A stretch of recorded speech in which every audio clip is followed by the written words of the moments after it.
I figure while I'm walking the dog today, I'll give a little story on why I have a real problem with people like Lauren Matthias, who files for protective orders on people that are not dangerous, that are not stalking her, just to basically control them.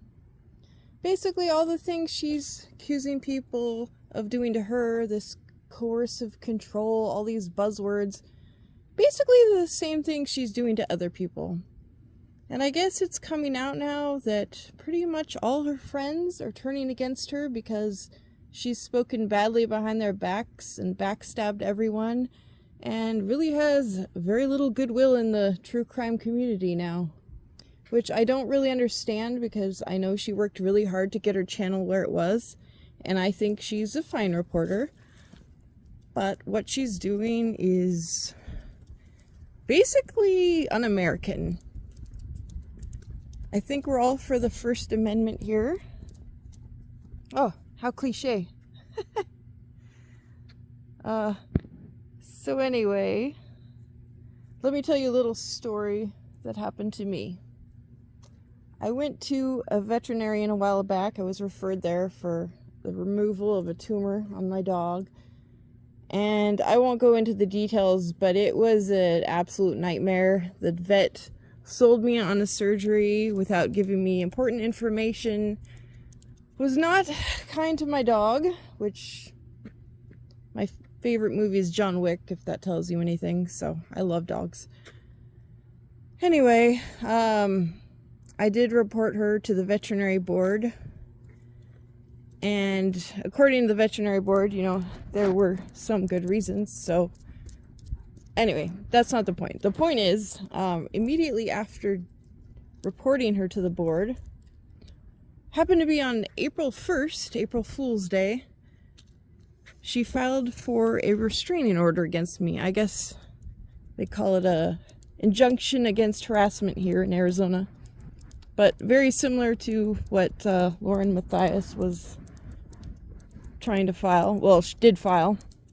But as you know, the first part is just ex parte, so the judge just listens to one side, so it's extremely easy to get the order, or the injunction. So anyway, this vet got it against me by basically lying on a sworn signed affidavit. So really, you can get one on anyone if you're willing to lie and swear to it. So it was an absolute nightmare. I had another attorney dealing with another totally unrelated case of like a family estate fight. So I didn't really want to hire another attorney at the time. I always recommend getting an attorney, but I'm a little crazy, so I instead spent about 3 months studying law, doing nothing but studying law. Basically didn't work hardly at all. Just studied law and sat in on court cases. And I did have to get permission to see some of these harassment injunction cases because, and I understand what Miss Matthias is saying about these things aren't usually live streamed, but that's not always true. It's just up to the judge. The judge can absolutely agree to have it public or have you sit in on a court case yourself. Puppy dog, man, how am I winded? We're just walking. This is terrible. I need to jog more. Anyway, point is, studied the hell out of law and then contested it. Because here's the problem. If you don't, at least in Arizona, it stays on your permanent record forever.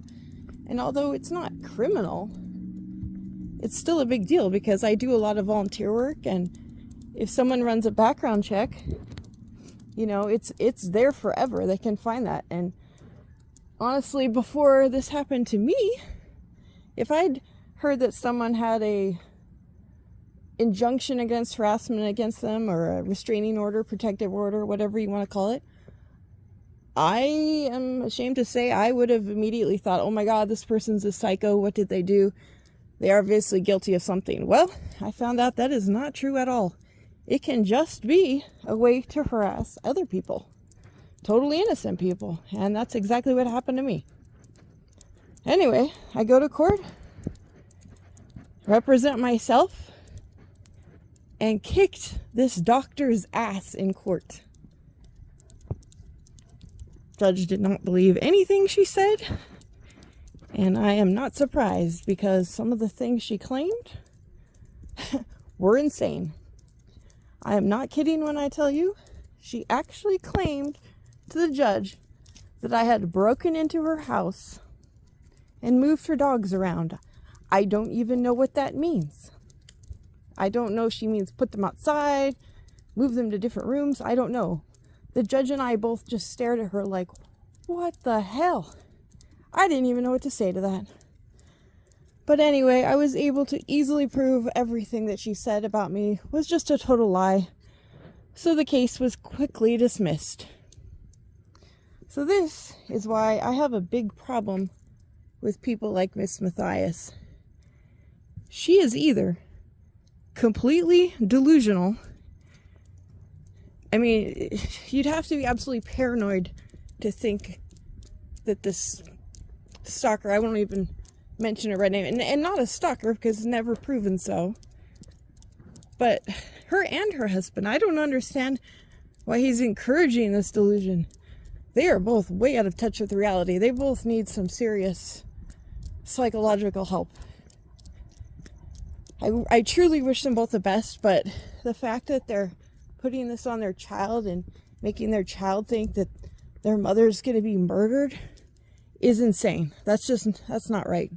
I would even consider that abusive, but I don't have kids, so I can't judge that. But I don't know. It really sickens me to see people weaponize the justice system. So that's why I'm interested in this case. So please, people, be kind to each other, stay safe, and be kind to animals. He's a good boy. He's so good. Quick correction. I'm ADHD.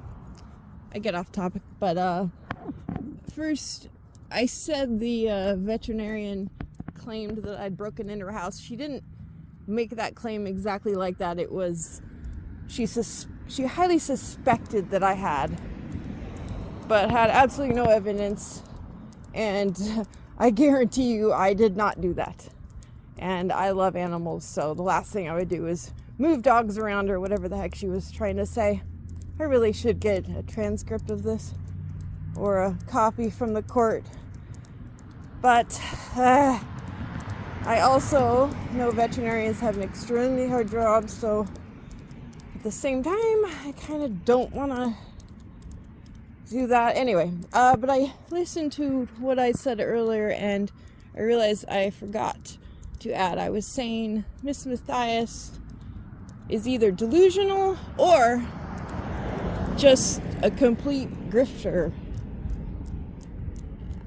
I don't understand if she thought this live stream was going to make her, but it actually wasn't even a live stream. It was, I guess, recorded and then played as a live stream so she could collect a bunch of super chats. And she certainly did, but now she's lost about 7,000 subs in the last few weeks. So I don't really think that was worth it. And now everyone's looking at her a lot more closely. Anyway, so it's either a paranoid delusion or she is just very, boy, I don't even know the word. Gosh, I gotta be careful here. I don't hate this lady. I don't even know this lady. I just am disgusted by what she's doing. Which, by the way, she did end up dropping this case. And that also bothered me because if she actually believed she was being stalked, well, she should have absolutely finished what she started then. Her excuse for dropping it makes no sense. I am absolutely sure She dropped it because she realized it was going to be live streamed so that everyone was going to see her lose. It was very clear she was going to lose. And if her lawyers were any good at all, I hope they at least warned her of that. I honestly don't know how these attorneys took this case. Or 4 attorneys, she said. I don't know. I don't know if it was just one working on this, but she dropped it because she was going to lose. And it was going to be a huge embarrassment in front of the whole world. But she said, oh, it was to protect her child, which makes absolutely no sense. Because if you read all the court records and everything, her child was not going to be live streamed. Her child got way more exposure in this ridiculous 9-hour video she posted.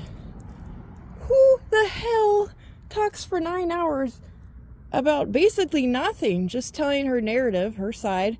God, I hate it when people say my truth. There's one truth. You've got your story, the other side has a story. But there's just truth. It's not my truth. It's just truth. Oh, God, drives me crazy. Anyway, I think we all know why she dropped it. You know, hey, Miss Matthias, prove me wrong. You go get that permanent protective order. I dare you. In fact, I will bet you money. Actually, I don't think you're allowed to bet on court cases, but I'll bet you whatever I can legally. There is no chance you were going to win that. That's ridiculous. Now, to be fair, this person she keeps calling a stalker, which should probably sue her for defamation since she's never proved she's a stalker. I don't think she's very nice either. I think these TikToks are absolutely stupid. But she has every right to post them. They really were not threatening. Freedom of speech is important. We have to protect it. And it sucks that when you are out there in the public that, you know, you'll get criticized by people. And there's mean people out there. But that doesn't mean you use the freaking court system to silence people. Right, buddy? All right. Thanks, guys. Good night.